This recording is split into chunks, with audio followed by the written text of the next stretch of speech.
Everyone, welcome to the channel.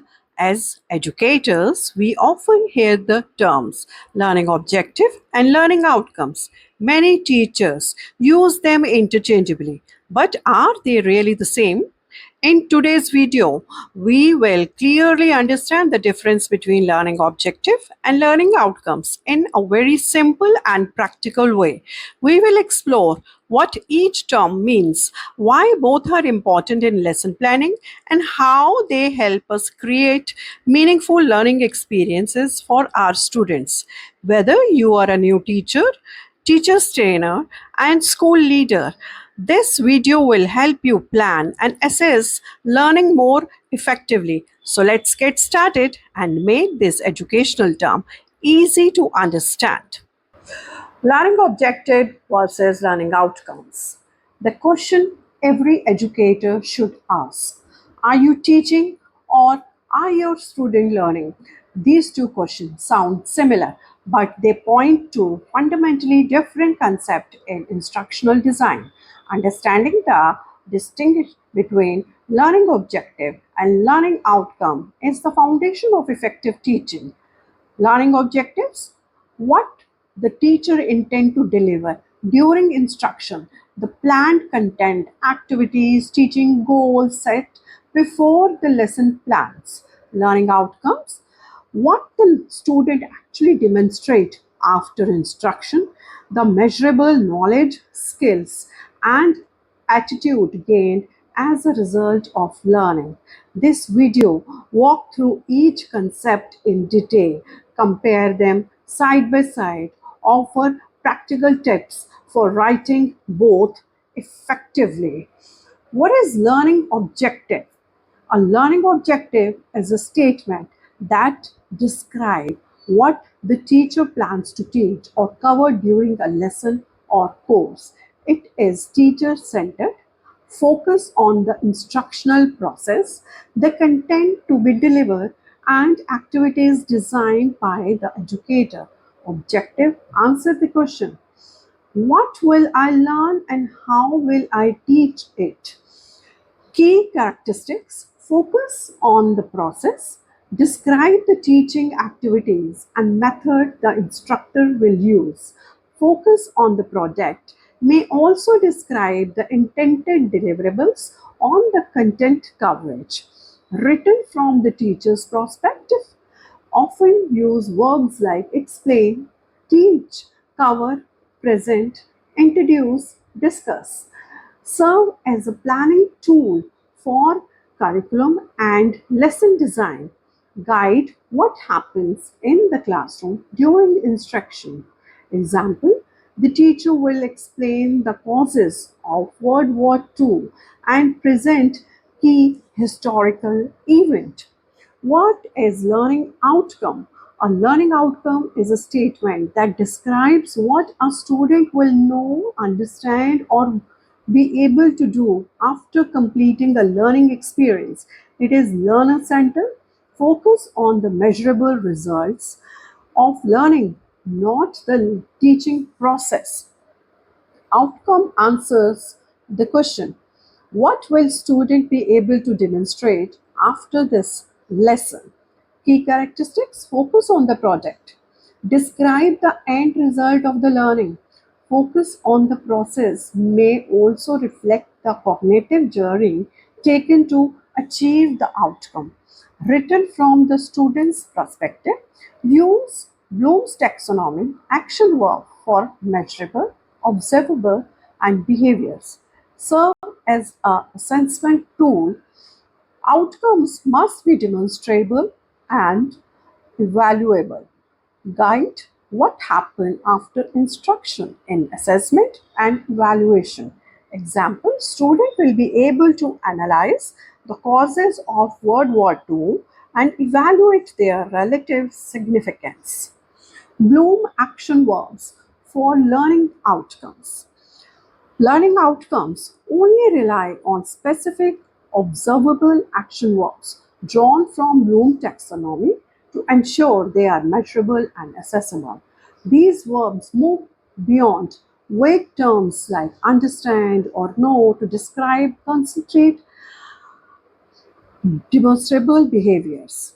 Identify and recognize, locate, name, or point to specific information or concept.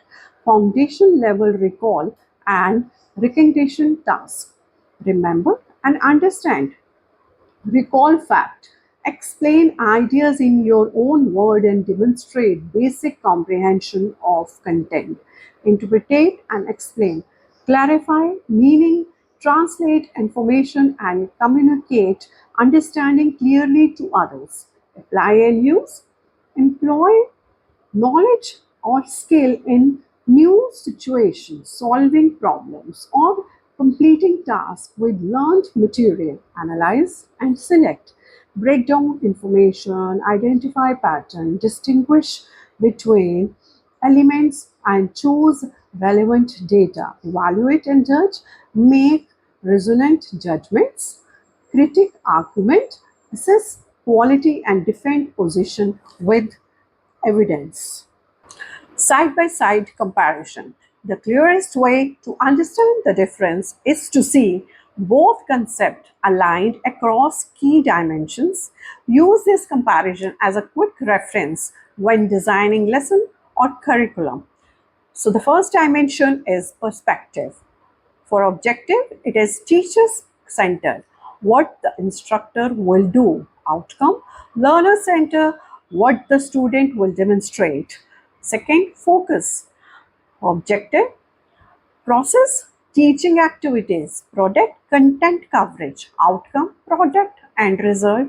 And process, cognitive journey. Key question, what will I teach and how? Outcome, what will student be able to do after? So the typical verbs: explain, teach, cover, present, introduce, discuss. Outcome, analyze, apply, evaluate, explain, identify, interpret, judge, recognize, remember, select, understand, use. Purpose, planning tool for lesson and curriculum design. Outcome, assessment tool for measuring students' achievement. Measurability, often not directly measurable. Describe intent. Outcome, must be observable, demonstrable, and accessible. Timing, see before instruction begin. Outcome, assessed after instruction is completed. Why both matter? Learning objective and outcomes are not competitor, they are complementary partner in effective instructional design. Each serve a distinct purpose and together they create a complete framework for planning delivery and assessing education.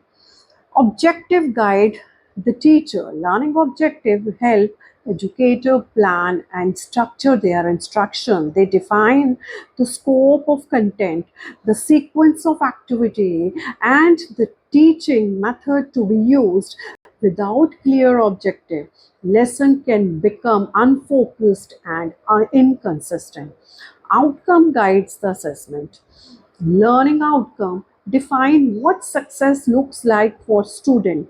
They provide the criteria against which student performance is measured, ensuring that assessment is aligned with what actually taught and learned.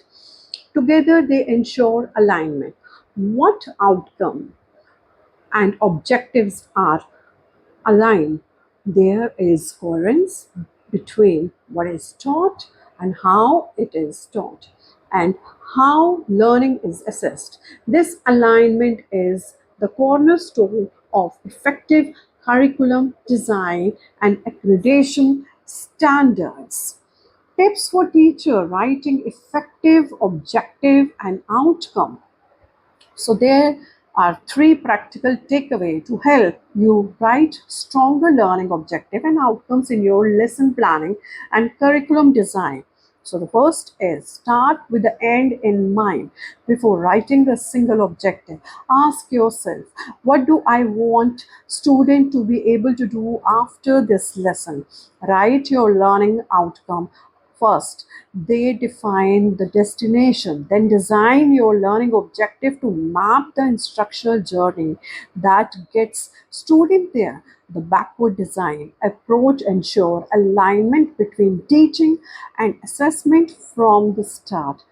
Number two, use Bloom's verb for outcome always. Every learning outcome should begin with measurable action verb from Bloom taxonomy, that is, analyze, apply, evaluate, explain, identify, interpret, judge, recognize, remember, select, understand or use. Avoid vague terms like know, learn, appreciate, or understand used loosely. These can't be observed or assessed if you can't see it or measure it, or it's not strong outcome. Third, keep objective focus on teaching, not learning. It's tempting to blur the line, but resist it. A learning objective describes what you will do as a teacher, the content you will cover, the activities you will facilitate, the concept you will introduce. A learning outcome describes what student will demonstrate. Keeping this distinct prevents confusion in your lesson plan and makes your assessment far more defensible and meaningful. Key takeaways: objective, teacher, plan. Learning objective describe what the teacher will teach and the process content of instruction written from the educator's perspective. Outcome, student proof.